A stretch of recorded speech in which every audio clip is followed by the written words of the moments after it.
Hello and welcome to the sixth lecture in software engineering and overview. And in this lecture I'm going to talk about agile programming and agile project forms.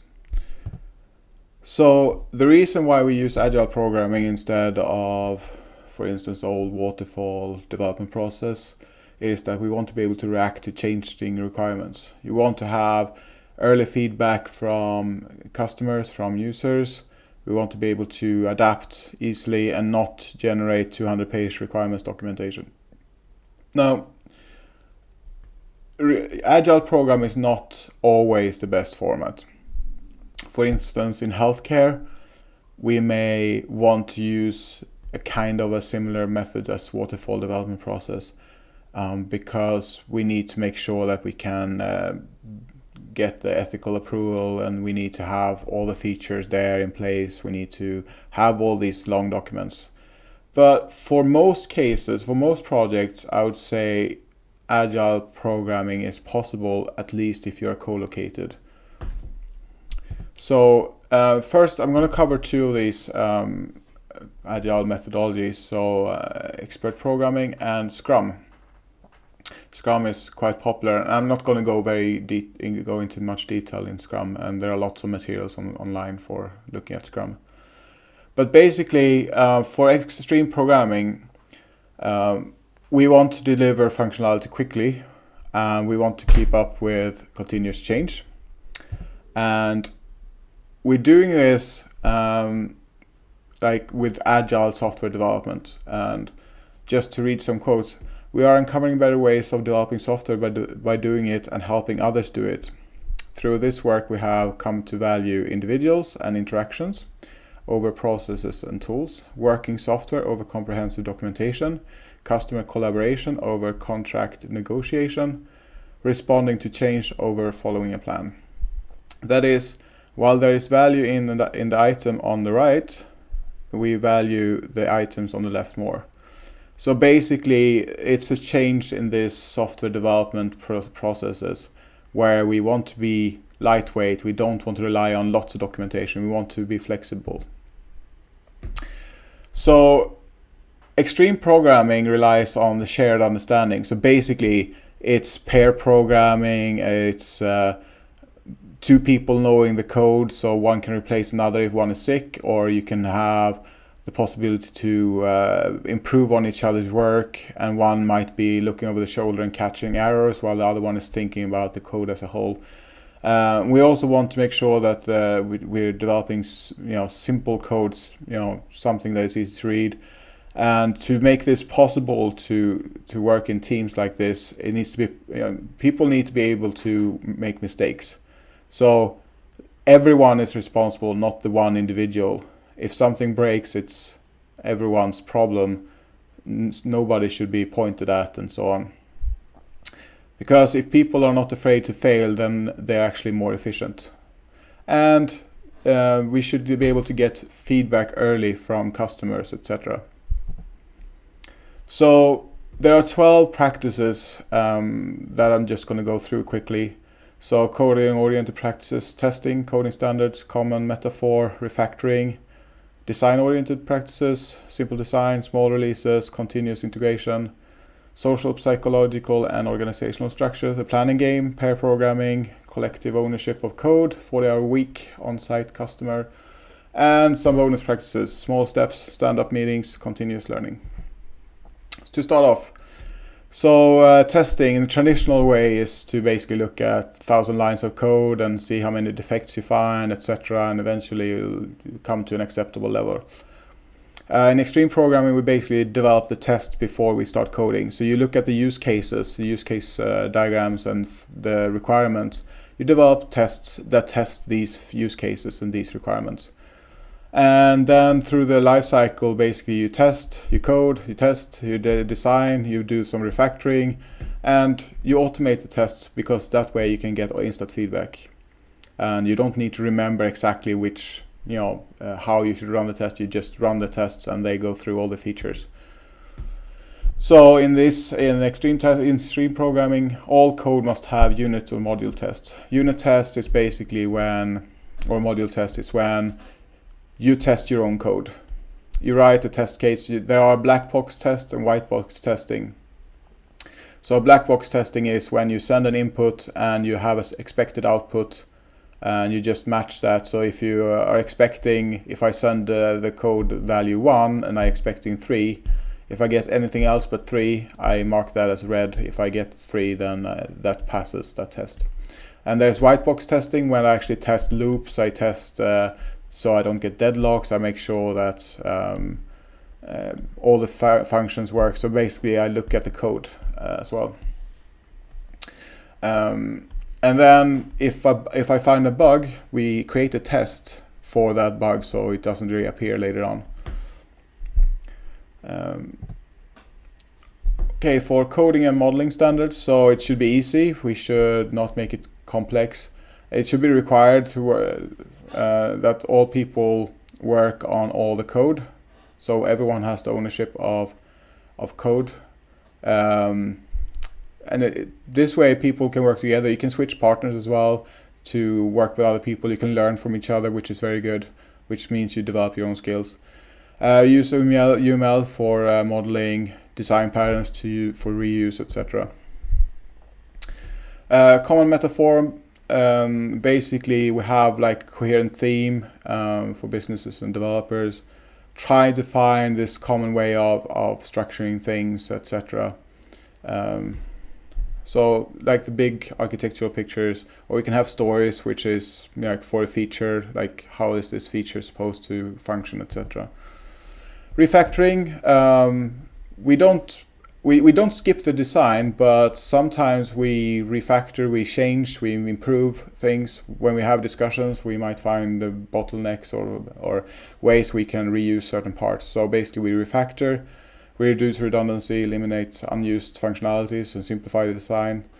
And if we do this continuously, we remove the fear for changing. And also, like, I know some bigger companies where they have been, oh, that works, that code works, we won't touch it because we're afraid of breaking it. But if you do this continuously, you're not afraid of doing that.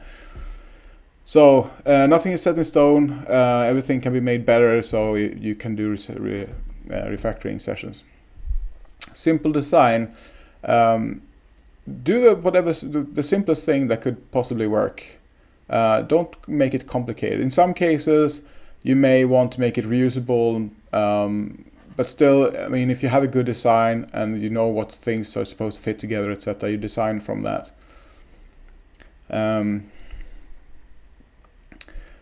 And do not add functionality unless it's needed. And don't guess what the user might want. Better to ask the user and refactor. Make small releases. Don't have a 2-year void. Don't develop and develop and develop and then show the user and the user says, no, this is not what I wanted. So make small releases, make them testable, make them so you can show them. Divide and conquer, split it into parts. And actually have a bit of small recommendation here, and that is to always have something to show for your boss. When I was working as a developer in Belfast, I was struggling with the third-party API that didn't work, and my manager then came to me and said, have you been sick? I haven't seen any development, nothing has happened for a while. And I was like, oh, well, I have this problem. And I learned then that some days when you have good progress, you may want to not show everything, but keep a little bit on the side and be able to show that when on the bad days. But also make small releases, so you can always show something, show some progress. Because otherwise, if you have big releases, you might not be able to show like, okay, I've added these features. But if you have small releases, you can say, well, I've done this today. I can show you, I can test it, etc. Okay, continuous integration. Make sure everyone works on the latest version. Otherwise, you might have problems when you all integrate everything. But don't integrate unless everything passes the tests. And for pair programming, people sit in pairs, and there are benefits of doing this. First off, 2 people know the code, and you can also have two people make sure that you don't introduce errors, etc. And then you have an integration station where people can work and integrate their code into the working system. Work in small cycles, maybe 3 to 4 week cycles, frequent updates.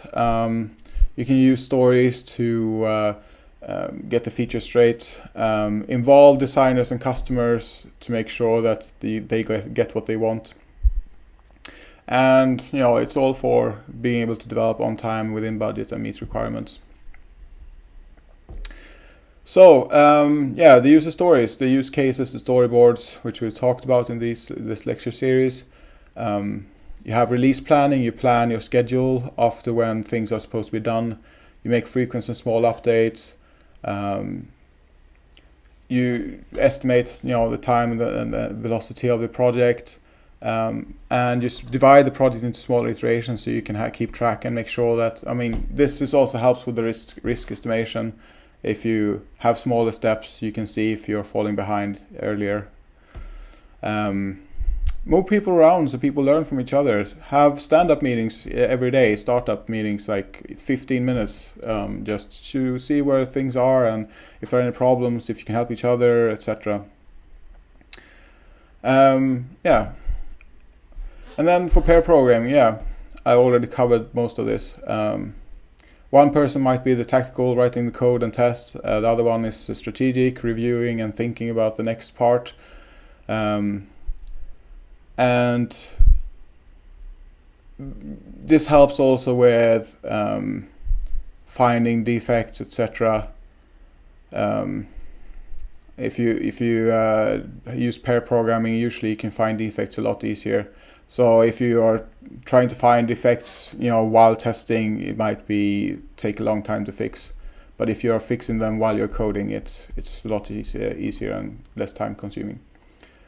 Pairs, they tend to change often. You learn from each other, and you might optimize teams, like one person is good at that and another person is good at something else, and they complement each other, knowledge complement. And they might switch, and if someone gets tired, you can switch and switch places. And people stay more focused if they're on target. They don't, so they focus on the programming. Also, you should have stints or don't allow yourself to get interrupted once you started programming, because all these context switches, like you're checking your email or something like that, it takes time to get back. So try to say, okay, I'm going to program for 2 hours now, and then don't allow anyone to disturb you, and then take a break. It's much better than trying to code for 10 minutes and check something and code for 10 minutes. It's not very efficient. And then, just to go through a little bit on Scrum. So Scrum is a way of having small stints. So basically you have 2-week iterations, you have small teams that work together. It's a very flexible, a very agile way of working. So every 24 hours you grab some features that you want to develop.